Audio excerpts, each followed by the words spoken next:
pessoal, bem-vindos a mais um vídeo deste canal. Eu sou a Thaís Vilela do canal Seja Sol e eu vou para o vídeo 2 sobre a vida do Moreno, onde eu vou começar a falar da questão da universidade até a hora que ele sai da Europa e vem para os Estados Unidos. Ele foi então para Viena em 1908, onde ele concluiu seus estudos mais ou menos em 1917. Enquanto ele está estudando na Universidade de Viena, ele vai construir essa questão da religião do encontro, ele publica livro e ele também faz as experiências com as prostitutas e a experiência no Jardim de Viena, que foi a primeira coisa que ele começou a fazer, a experiência com as crianças. E aí, assim, ele era um adolescente ainda, né? E ele diz que os adolescentes estão mais perto de Cristo do que os homens maduros ou idosos. E o Cristo é um símbolo de juventude. Era o que o Moreno fazia. Ele não poupava esforços para ser uma pessoa grandiosa e agir como, de fato, Jesus Cristo agiu, que é ajudando pessoas da melhor forma possível. Então, o primeiro encontro dele foi com as crianças no Jardim de Viena, né, o God's Play das crianças. E aí ele começou a desenvolver atividades lúdicas para fazer as crianças questionarem seu mundo e transformar aquilo. Então, era a questão das pessoas naquela época achar que a criança era uma tábua rasa que precisava ser preenchida e a criança não era um ser pensante no caso, né?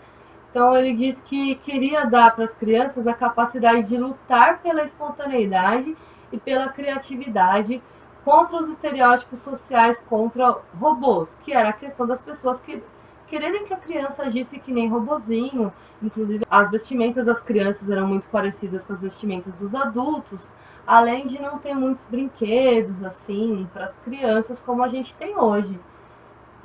Então o Moreno queria fazer a diferença para essas crianças e a única forma de livrar-se da síndrome do Deus é desempenhando. Então ele fazia isso, né? Fazia as atividades com as crianças, fazia as crianças questionarem, até o momento que ele viu que seria perigoso continuar com essa atividade, que é óbvio que as pessoas, quando você faz algo diferente, sempre vem alguém e acha aquilo perigoso. E ensinar as pessoas a pensar em qualquer época é perigoso. Imagina um judeu na Áustria fazendo um negócio desse, né? O Moreno, quando cria a religião do encontro, em 1908 também, na mesma época que ele estava trabalhando nos Jardins de Viena, ele lança um livro chamado A Filosofia do Aqui e Agora. Ele tinha aquela questão de quanto mais caridade você faz, mais as pessoas querem te ajudar. E também tinha uma outra questão que o Moreno sempre falava, que quanto menos famoso ele queria ser, ele acabava sendo mais. Então, quanto mais anônimo ele queria ser, mais famoso ele acabava ficando. A questão da religião do encontro, ele fala do amigo dele que era um professor, que era o Shane Kelmer. E esse homem trabalhava ensinando famílias, né, crianças da família. E um dia ele parou de cobrar pelo trabalho, seguindo os conselhos do Moreno, e foi aí que ele começou a cada família querendo mantê-lo enquanto professor, acabava fazendo doações para ele, doando roupa, deixando sempre, convidando ele para participar de outras refeições, além de deixar sempre camas ali para quando ele quisesse dormir, ele dormisse quanto tempo quisesse. Então ele acabou se tornando o professor mais corado e mais bem vestido que o Moreno já conheceu, que era uma questão muito engraçada, né? E aí o Moreno fazia a mesma coisa com essa religião do encontro, no caso que ele tinha uma casa do encontro, que era os anos anteriores à Primeira Guerra Mundial, lembrando que a Primeira Guerra Mundial começou em 1914, e aí a religião do encontro começou em 1908 e foi até mais ou menos a época que ele saiu de Viena. E aí o que acontecia? Essa casa do encontro, aparecia um grande número de refugiados ali em Viena, e tinha um tempo para essas pessoas conseguirem uma autorização para conseguir trabalhar nas fazendas. E às vezes demorava até um ano para a pessoa conseguir essa autorização. Então eles usavam essa casa do encontro para acolher esses refugiados, trabalhar a questão da convivência, que eles trabalhavam usando um pouquinho de vivências, meio que uma terapia em grupo que acabou se transformando depois no que a gente conhece como o sociodrama e assim por diante. Então, eles usavam esses grupos aí para que houvesse uma convivência bacana nessa casa. E essa casa do encontro, como você deve ter percebido, muitas crianças nasceram ali e eles ajudaram muitas pessoas, inclusive, a conseguirem empregos em fazendas. Eles conseguiam fazer bastante coisa e depois que essas pessoas conseguiam seus empregos, acabavam também ajudando financeiramente a Casa do Encontro. Nessa mesma época, como eu já havia falado no outro vídeo, quem estudava nessa Universidade de Viena? O senhor Hitler, que chegou a conversar umas 2, 3 vezes aí com o Moreno. É óbvio que o Moreno não ia para a cara do Hitler, mas uma coisa bem interessante que nesse livro aqui mostra alguns poucos diálogos que o Hitler teve com o Moreno, que inclusive, assim, qual que é a visão que você tem do Hitler quando alguém fala dele? Ah, um cara mau, que você olha para ele e você vai ter medo. E o Hitler nessa época aí, ele era um adolescente simpaticíssimo, entendeu? Então, assim, ele já era nazista? Ele já era nazista. Porém, ele era um dos menos conhecidos ali. Ele tinha os seguidores, mas como o Moreno diz, ele tinha pouquíssimos seguidores. Ele era um cara extremamente simpático, ele conversava com todo mundo e ele não era daqueles que brigava nem nada. Ele tinha a opinião dele, né? O Hitler não demonstrava que seria a pessoa que ele foi de fato. Então o Moreno fala muito isso assim, eu nunca fui com a opinião do Hitler. Mas conforme eu fui conversando com ele sempre foi simpático, ele era aquele cara, antes dele chegar ao poder, ele cumprimentava todo mundo olhando no olho e tratando todo mundo igual. Então ele era, quem olhava para ele achava que ele era um nazista paz e amor, se é que existe um nazista paz e amor. Mas era essa visão que as pessoas acabavam tendo dele. É óbvio que só por ser nazista já não dá para considerar que a pessoa é paz e amor. E aí o Moreno começa a falar dos conflitos que tinham na Universidade de Viena. Tinham 3 teorias que começaram a ganhar força e tinham grupos que defendiam essas 3 teorias. Então era o nazismo, que era um nacionalismo extremo, onde eles tinham essa questão da raça ariana e tudo, como vocês já devem saber. Tinha o comunismo e tinha o existencialismo. Eles, entre 1909 e 1913, e eles caminhavam juntos, brigando, né? E o Moreno conta que tinha uma competição pelo constante poder dessas 3 linhas aí de raciocínio. E, inclusive, aqui começa aquele clima de hostilidade na própria universidade. Começou aquela questão do grupo nacionalista crescer ali, até chegar ao ponto dos nazistas falarem assim: vamos fechar a universidade e a partir de agora nenhum judeu entra. E teve um conflito nesse estilo na Universidade de Viena. Em 1913, o Moreno acaba tendo um encontro assim na rua com uma moça. Ele viu uma moça muito bonita com uma saia vermelha e aí o Moreno conversou com ela, nada de grave, até que ele viu um policial pegando e chamando ela para conversar, abusando da própria autoridade dele. E aí o Moreno olhou para a moça e falou: "O que aconteceu?" Aí a moça falou pra ele: olha, o policial falou que era proibido usar roupas com cores fortes de manhã. E aí o Moreno percebeu que aquilo era um puro abuso de autoridade, ele nem sabia que podia existir essa questão de cores, que tem sim, até no livro do Dostoiévski também tem uma parte que eles falam que só prostitutas podiam usar determinadas cores e se arrumar de determinados jeitos, usar maquiagem forte, que as mulheres tidas como aquelas para casar não podiam usar, por exemplo, o vermelho, entre outras cores fortes. Então o Moreno começou a fazer uma experiência, ele trabalhou para trazer a dignidade para aquelas moças, porque como você pode perceber, as prostitutas eram tidas como a pior coisa possível da sociedade.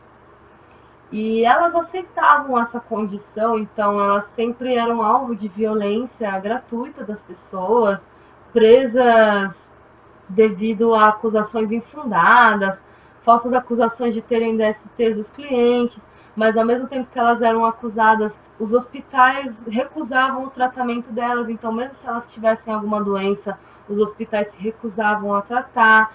Elas eram detidas involuntariamente, o policial olhava para ela e queria prender, prendia.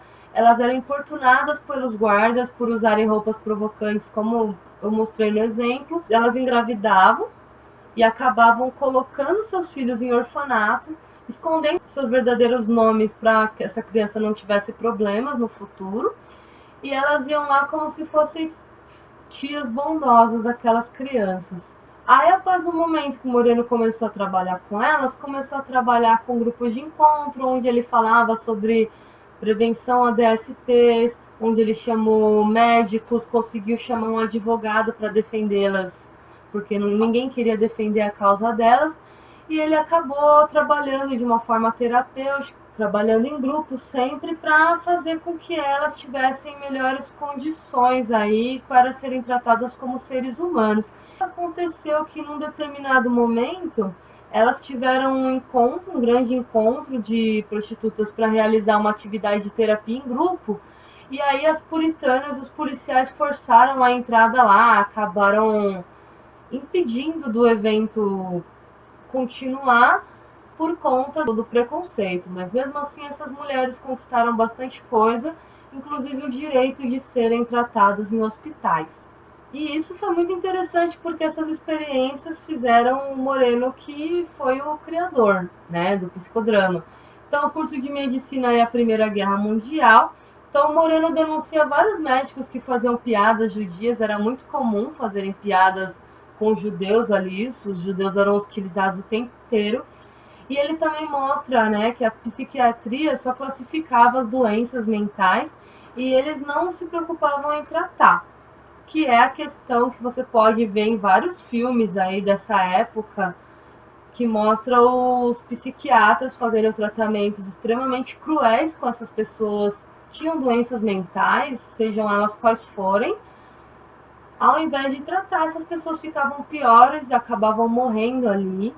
Moreno sempre se preocupou em entender essas doenças e tratá-las para que a vida dessas pessoas fosse melhor. Moreno trabalha num campo de refugiados, mas isso daí foi na Primeira Guerra Mundial, em Mittendorf.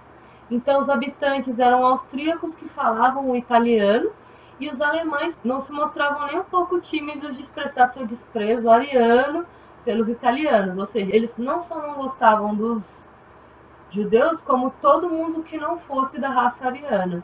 Os tiroleses voltaram para casa depois da guerra. O Moreno trabalhou muito questões relacionadas à convivência nesse local, fora que ele também trabalhava ali como médico. Depois ele trabalhou em Žilina, não sei como se fala isso, porque são nomes bem diferentes da nossa língua, né? É um campo da Hungria. Que ele trabalhou com o Dr. Ragasi, eu não sei como é que fala, como que é a pronúncia desse nome, me desculpem. Ele tratava tudo com trepanação, que são vários furos no crânio. É uma coisa absurda. Então tinham outros tratamentos, mas ele achava que ele tinha que sair tratando todas as doenças no cérebro, todas as doenças. Tá com depressão? Vai, faz um furo na cabeça da pessoa e pronto. E aí o Moreno começa a fazer reflexões sobre o poder que as pessoas tinham, né? O poder que os médicos tinham sobre os pacientes. Em Viena, pós-guerra, teve o Daimon e o Teatro da Espontaneidade. Os artistas, os filósofos e todos os intelectuais da época se encontravam em cafés. Então, em uma noite em 1911, ele foi assistir a peça Assim Falou Zaratustra. Ele já tinha essa noção de que como fazer um teatro terapêutico, aí ele foi assistir uma peça de teatro, ele causou junto com um amigo dele que ele interrompeu a peça para questionar os atores convencionais, tentando questionar assim, por que vocês estão fazendo um teatro dessa forma? Vocês deveriam questionar e modificar esse contexto engessado que vocês têm aí. É óbvio, né, que ele foi a julgamento, acusado de perturbar a ordem pública, e acabou passando uma noite na prisão. E aí o Moreno desperta realmente para a missão de fazer um teatro realmente terapêutico, com dramas reais. E foi aí que ele começou a trabalhar nisso junto com um amigo dele. Ele fez a primeira sessão oficial psicodramática em 1921, que aconteceu no Comedy House, eu não sei como é que fala, que é o famoso teatro de Viena, onde ele usou aquela técnica da poltrona de veludo vermelho, sabe? Ele colocou uma poltrona de veludo vermelho no palco, com moldura dourada no encosto alto, com uma coroa dourada no assento da poltrona, e chamou várias pessoas, lembrando que o teatro estava lotado, todo mundo queria saber o que o Moreno estava fazendo, porque o Moreno já estava ficando bem famoso, desde a época da religião do encontro, entre outras coisas. Todas as peripécias que o Moreno fazia acabavam saindo no jornal, e nesse dia tinha até autoridades ali para saber o que o Moreno estava aprontando. Ele colocou lá o tema como a busca de uma nova ordem das coisas e chamou as pessoas para falarem por serem os reis do mundo. E ninguém foi escolhido para ser o rei do mundo. Com o tempo, ele começou a manter um grupo de atores que já eram aquecidos para aquela modalidade de teatro, que é o teatro espontâneo. Então, o material dramático era escolhido pela própria plateia ou pelos autores, e virou uma espécie de impromptu theater, que é o impromptu é o feito de improviso, é a liberdade. E esse teatro começou a ter um público que sempre acompanhava essa turma de atores, eram pessoas que costumavam frequentar. O Moreno também tinha uma ideia de teatro ideal, que o Kistler copiou, segundo o Moreno, e ele chegou a brigar por isso. Quando ele foi para a cidade de Voslao trabalhando como médico, ele já era um cara renomado, conhecido, e ele foi nomeado chefe de saúde. Aí tem a questão do judeu que bate, que foi a primeira vez que um judeu foi nomeado para um posto reservado aos cristãos. Eles tentavam não nomear judeus para cargos grandes, eram sempre cristãos que pegavam esses cargos, era uma forma de segregação, sim. O cargo era para homens burgueses que se apartassem das pessoas comuns, que tinha aquela questão também do médico quase como sendo um deus, que não eram igual na sociedade. E o Moreno sempre agia como um ser do povo mesmo, né? Então, quanto mais anônimo ele tentava ser, mais conhecido ele ficava. Foi nessa época que, quando ele começou com esse cargo, médicos austríacos começaram a falar mal do Moreno, como se ele fosse um charlatão, que ele não tivesse diploma. Só que aí, nesse caso, entram duas coisas. Primeiro, que o Moreno tentava não colocar a placa para ele se sentir um pouco mais anônimo, mas tinha a questão que a Universidade de Viena se pronunciou prontamente, sem o Moreno pedir mesmo, e assegurou que o Moreno recebera seu diploma em fevereiro de 1917. E aí ele ficou mais famoso ainda, porque isso saiu em todos os jornais da época. E foi nessa cidade, apesar do prestígio dele todo, ele era um judeu e muita gente achava ele um cara muito respeitável, porém tinha aquela questão de que era uma coisa meio que proibida relacionamentos com judeus e alemães. Ele conhece a Marianne, que era uma moça alemã, e aí que começa aquela hostilidade, né? O Moreno morava com a Marianne, ele tinha um relacionamento, eles não eram casados no papel, mas eles moravam juntos. Então, das pessoas tentarem usar argumentos para salvar o Moreno de ser judeu. Aí tinha aqui os argumentos que eu vou até ler, né? Um era que, mesmo eu sendo judeu, não o parecia, meu nome não era judeu e eu não me misturava com gente judia. Fui assim absolvido por ter nascido judeu. E a outra opinião era que um judeu é um judeu, e não importa como, sendo um ultraje que um judeu vivesse abertamente com uma linda jovem alemã que gozara de tanto prestígio entre os habitantes da cidade antes de se ligar-se a ele. Então, aí tem um episódio da estação ferroviária de Baden, que o Moreno estava com a Mariana, e um grupo de rapazes alemães chegou lá, começou a olhar para eles. Era um grupo de uns 12 rapazes, mais ou menos. Eles começaram a encarar o casal, cercaram o casal, né? E o líder do grupo rosnou pro Moreno assim: judeu! O Moreno foi lá e deu um soco no rapaz, o rapaz caiu no chão e saiu correndo. Foi aí que o Moreno pensou: cara, eu podia ter morrido. Ele começou a fazer várias reflexões, como no caso, ninguém é judeu e alemão ou francês o tempo inteiro, né? E depois desse episódio, o Moreno teve uma intuição de deixar a Europa, a tempo de encontrar refúgio nos Estados Unidos, E a partir de 1921 ele começou a insistir para seus amigos deixarem a Europa e se preparassem em um novo local de trabalho nos Estados Unidos. E foi isso que eles fizeram. E em 1925 o Moreno seguiu para os Estados Unidos. Esses fatos são muito importantes para situar as pessoas de que não, o nazismo não foi só o Hitler, tinha todo um clima de hostilidade, muitas pessoas iam a favor, e aí quando o Hitler fez aquele livro dele, foi depois da Primeira Guerra Mundial, ele foi mais ou menos em 1927, se eu não tenho certeza, vou deixar aqui no vídeo. Aí ele fala do sonho alemão, como realizar esse sonho alemão de deixar todos os alemães numa só nação. E já tinha essa questão da raça ariana, deles serem superiores às demais raças e assim por diante. Então não foi só o Hitler, foi um grupo de pessoas que já pensavam a mesma coisa e acabaram só indo no barco. Inclusive tem aquela reflexão ainda de que se não fosse o Hitler seria outro, porque esse clima de hostilidade era muito grande, uma hora isso ia acontecer.